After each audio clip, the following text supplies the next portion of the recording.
આશરે 40 વર્ષ જૂની આ વાત છે. આ એક એવો સમય હતો મિત્રો કે જ્યારે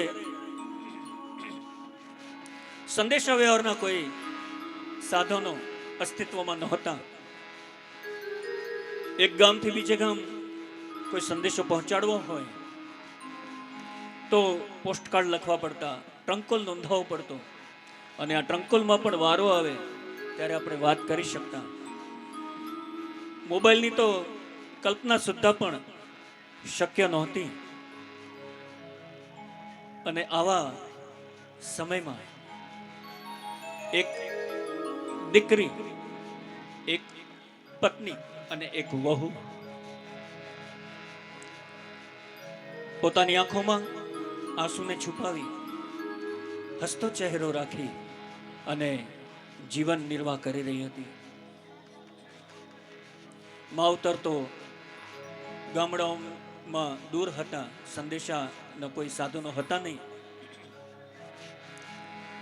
આવા સમયમાં કરિયાવર લાવી નથી, ઊંધા પગની આવી છો, આવા ઘણા બધા મેણા ટોણા સાસુમાના ચાલુ હતા.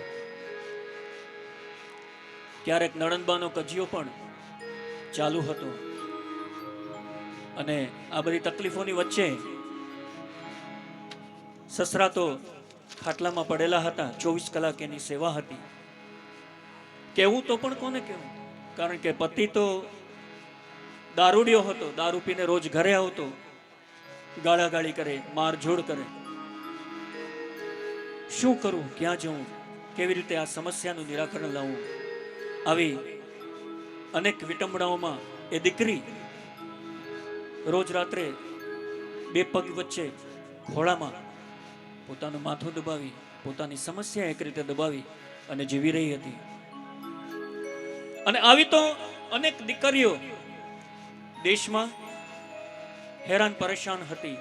ક્યાં જવું, કોને કેવું, રસ્તો જડતો નહોતો. પરંતુ કહેવાય છે ને કે ઈશ્વરની ઘરે ધેર છે, અંધેર નથી. જે ભોળાનાથના સાનિધ્યમાં આપણે બેઠા છીએ, માત્ર આંખ મીચો અને આપણી સમસ્યા અંતર્યામી જાણી જાય. અને માત્ર જાણી જાય એટલું જ નહીં મિત્રો, સાથે સાથે દૂર પણ કરે. એવી રીતે આવી દીકરીઓની સમસ્યા, આવી દીકરીઓની વેદના નામદાર સર્વોચ્ચ ન્યાય મંદિરમાં બિરાજમાન આદરણીય ન્યાયના મૂર્તિશ્રીઓને કાને અફળાણી આ દુખડા, આ સંવેદના અને એના સ્પંદનો આ અધિકારીશ્રીઓને સ્પર્શી ગયા. હૃદય દ્રવી ઉઠ્યું. શું કરવું કે જેનાથી સુંદર મજાનું નિરાકરણ નીકળે? શું કરવું? મનોમંથન ચાલ્યું, વિચારોનું મનોમંથન ચાલ્યું. અને જેવી રીતે દેવતાઓએ સમુદ્ર મંથન કરેલું ને, અને એના નિષ્કર્ષ રૂપે અમૃત કળશનું પ્રાગટ્ય થયેલું, એવી રીતે આ વિચારોના મંથનના અંતે એક અમૃતરૂપી કાયદાનું પ્રાગટ્ય થયું. અને એ અમૃતરૂપી કાયદો એટલે લીગલ સર્વિસીસ ઓથોરિટી એક્ટ. લોકો માટે નવું જીવન બક્ષતો આ કાયદો લીગલ સર્વિસીસ ઓથોરિટી એક્ટ ખૂબ સરસ આ કાયદામાં વાતને વણી લેવામાં આવી છે. તમને અને મને બધાને આ કાયદામાં ક્યાંક ને ક્યાંક લાભ મળે એવી સુંદર જોગવાઈ કરવામાં આવી છે. મેં તમને જે દીકરીની વાત કરી, એવી કેટલી બધી દીકરીઓના આંસુડા આ કાયદાએ લૂછ્યા છે. અને અમે રોજ આ કાયદાનું અમૃત લીગલ સર્વિસ ઓથોરિટી મારફત લોકો સુધી પહોંચાડી રહ્યા છીએ. આ કાયદો કોને કોને લાભ અપાવી શકે એની વાત પણ આપણે કરવી જ છે. પરંતુ એ પહેલા ફરીથી એક વખત જે શિવજીની આપણે વાત કરી, જે ભોળાનાથની આપણે વાત કરી, એનું એક સુંદર આપણે ભજન સાંભળી કાર્યક્રમનો દોર આગળ ધપાવીએ.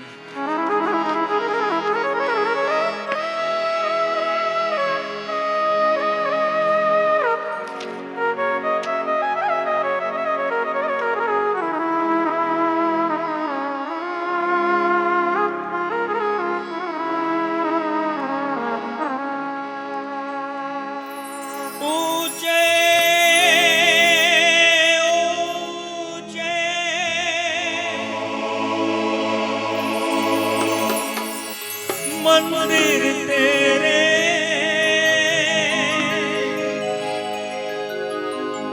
ऊंचा है तेरा नाम,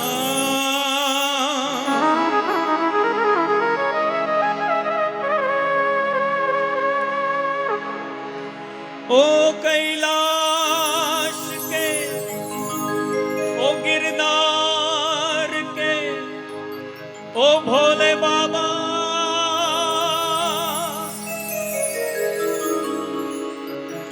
हम करते हैं तुझे प्रणाम.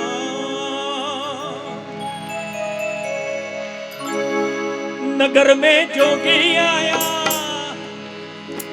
नगर में जोगी आया, यशोदा के घर आया, उसे कोई समझ न पाया, अजब है तेरी माया, ओ सबसे बड़ा है तेरा नाम, तेरा नाम भोलेनाथ, भोलेनाथ, भोलेनाथ, भोलेनाथ. नगर में जोगी आया, यशोदा के घर आया, उसे कोई समझ न पाया, अजब है तेरी माया, ओ सबसे बड़ा है तेरा नाम, तेरा नाम भोलेनाथ, भोलेनाथ, भोलेनाथ, भोलेनाथ, भोलेनाथ.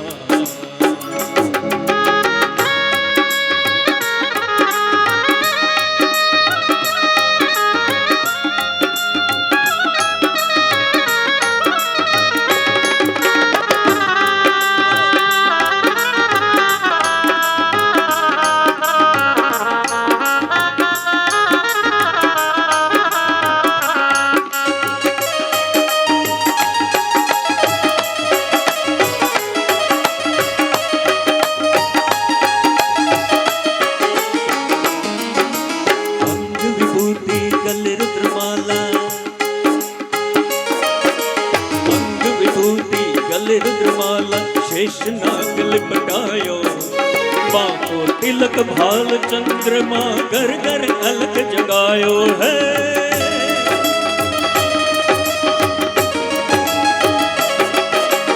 अंग विभूति गले रुद्रमाला शेष नाग लिपटायो, बाको तिलक भाल चंद्रमा, घर घर अलख जगायो है. Jagida, jagida, jagida,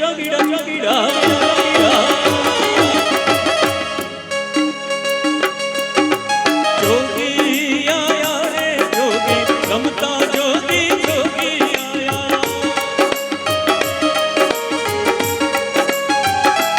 ओ सबसे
मेरो डरायो है।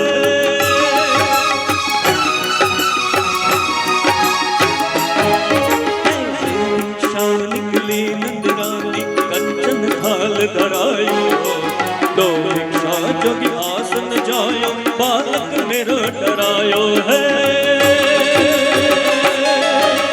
जोगीरा जोगीरा जोगीरा जोगीरा जोगीरा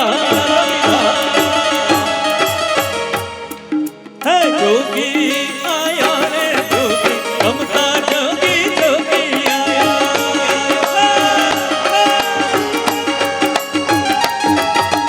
जोगी आया रे जोगी, ममता जोगी जोगी आया। ओ सबसे बड़ा है तेरा नाम, भोलेनाथ भोलेनाथ भोलेनाथ भोलेनाथ भोलेनाथ। ओ नगर में जोगी आया, यशोदा के घर आया, उसे कोई समझ न पाया, ओ अजब है तेरी माया। ओ सबसे बड़ा है तेरा नाम भोलेनाथ भोलेनाथ भोलेनाथ भोलेनाथ भोलेनाथ भोलेनाथ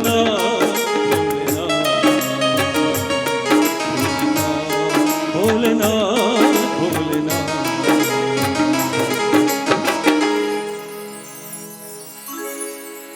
धन्यवाद।